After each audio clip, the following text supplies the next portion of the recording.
नमस्कार, मैं रीजू रॉय और आप देख रहे हैं डीएनपी इंडिया, हर खबर भरोसे के साथ। आज हम बात करने जा रहे हैं कि ऐसे मुद्दे पर जो भारत के सामाजिक और राजनीतिक ताने बाने को जड़ से हिला सकता है। हम बात कर रहे हैं जाति जनगणना की। मोदी सरकार ने इसे जनगणना में शामिल करने का फैसला लिया है। तो आइए सोचते हैं, क्या ये समाज को और बांटेगा या फिर एक नई राजनीति का दरवाजा खोलेगा? आप क्या सोचते हैं? क्या आज के भारत में जाति अप्रासंगिक हो चुकी है या फिर ये आज भी हमारी पहचान और अवसरों पर हावी है? जरा सोचिए, गांव का नौजवान जो पढ़ना चाहता है, आगे बढ़ना चाहता है, लेकिन हर कदम पर उससे पहले उसकी जाति पूछ ली जाती है।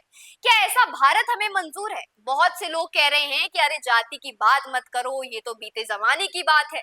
लेकिन क्या सच में कितने लोग आज भी अपनी जाति के बाहर शादी करते हैं? कितने गांवों में आज भी दलितों को मंदिर या कुएं तक नहीं जाने दिया जाता?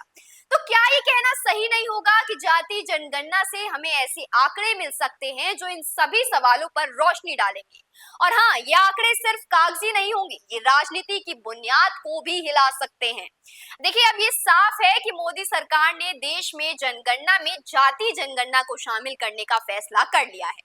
ऐसे में जाति जनगणना के कई ईमानदार विरोधियों का कहना है कि आधुनिक भारत में जाति पर जोर देने से एक ऐसी संस्था को फिर से वैध और मजबूत किया जा सकता है जिसे आधुनिकता ने अवैध बना दिया था।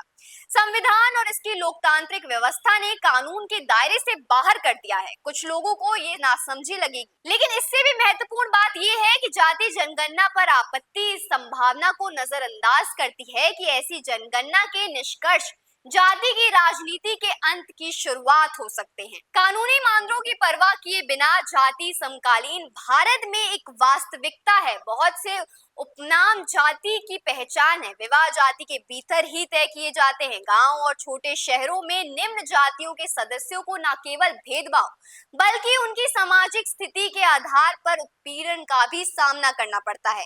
ये दिखावा करना कि जाति अप्रासंगिक हो चुकी है, हो गई है, और जाति आधारित सर्वेक्षण और कोटा केवल पुरानी बुराई को नया जीवन देने का काम करते हैं, विशेष रूप से उपयोगी नहीं है। जाति जनगणना से ऐसे आंकड़े मिलेंगे जिनके आधार पर मान्यताओं और परिकल्पनाओं का प्रशिक्षण किया जा सकेगा। आइए समझते हैं जाति जनगणना के राजनीति पर पड़ने वाले प्रभावों के बारे में। उस चालाकी से परे जिसने राहुल गांधी के नेतृत्व वाली कांग्रेस द्वारा सत्ता से बाहर रहने के दौरान इस्तेमाल किए गए एकमात्र राजनीतिक मुद्दे को सत्ताधारी पार्टी को सौंप दिया है। जनगणना द्वारा प्रकट जाति शक्ति के आधार पर कोटा संशोधन की अनुमानित मांगों के अलावा दो तरह के राजनीतिक निहितार्थ हैं। इनमें से एक किसी दिए गए क्षेत्र में जातियों की रिलेटिव न्यूमेरिकल स्ट्रेंथ की अजम्पशन से जुड़ा हुआ है। नेता इस आधार पर नेता बनते हैं कि उनकी अनुमानित जाति के अनुयायी कितने बड़े हैं और वो अपने सत्ता गठबंधन में अन्य समुदाय के नेताओं को समायोजित करने में कितने ज्यादा बढ़िया हैं, कितने अच्छे हैं। जाति जनगणना का नतीजा ये हो सकता है कि आंकड़ों से ये पता चले कि जाति के समर्थकों की अनुमानित सेना नेताओं और अनुयायियों की अपेक्षा बहुत छोटी या बहुत बड़ी है। इससे पार्टियों के भीतर और बाहर रिकॉम्बिनेशन की होड़ मच सकती है। जाति जनगणना का दूसरा अधिक महत्वपूर्ण राजनीतिक परिणाम ये हो सकता है कि इससे जाति और धार्मिक राजनीति का आकर्षण खत्म हो जाएगा और राजनीति को उसका मूल मुक्तिदायी अधिकार दोबारा मिल जाएगा, जिसे रचनात्मक नीति और प्रभावी शासन के माध्यम से प्राप्त किया जा सकता है। पिछली बार जाति जनगणना कॉलोनियल गवर्नमेंट द्वारा 1931 में की गई थी।